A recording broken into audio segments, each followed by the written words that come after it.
guys, so today's video is my top 3 makeup brushes, and I chose these brushes because they're time savers, they help to make your product last longer, and they make little differences that can go a long way.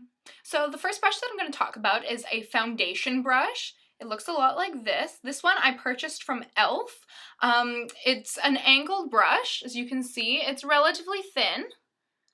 But this one is actually very useful. I use it every day and it helps to save a lot of time. Before, when I would have to put on my foundation, I used my hands and sometimes it would come out a little uneven or blotchy, but when I use this foundation brush, it actually goes on very quickly. It helps to avoid some cakiness that can appear, especially when you're trying to cover any spots on your face that need a little extra coverage. And so it helps to spread it out nice and thin all over your face, and it just helps to give you a very nice natural look. I mix my foundation with a moisturizer, and so that also helps to make it look a little more natural and helps the product smooth on a lot nicer.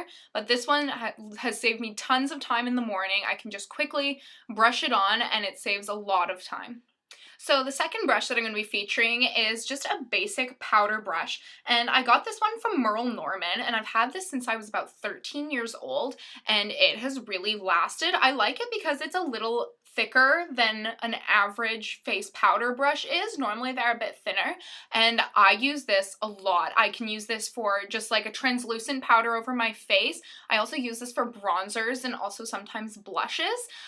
If you use a powder brush, it can make a really big difference perking yourself up. If you're not in the mood to put on makeup in the morning, but you want something to help you look a little more awake, blush and bronzer is a really good way to go. It helps to kind of lighten up your face and perk you up a bit and make you look a little more awake. So if you're tired, you've been staying up all night, you have a hangover, use this brush, blush and bronzer, and it'll go a long way.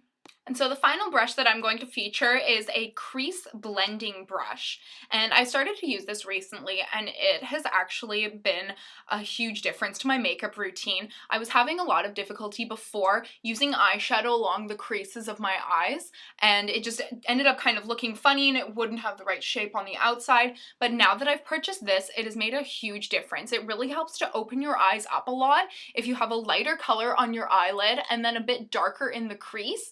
And what I tend to do with this brush is I'll just have my eyes open like they would regularly be, and I'll take the darker color, put it on the eye brush, and just go while my eyes open and put it in the crease there, just so I can get a good idea of where I want that color to show up, and it really emphasizes your eyes. You can also use this for when you put eyeshadow in the corners and also along the arches of your brows to help, again, open up your eyes, brighten everything up. So this has been a really good tool for me, and you can also, if you're in, a pinch, you can use this for your main eyeshadow and anything else that you need on your eyes. It's a very handy tool. Thanks so much for watching, guys, and remember to like me on Facebook, follow me on Twitter, and subscribe to my YouTube channel. If you want to see it, I'll make it, so leave some comments below with some videos that you'd like to see.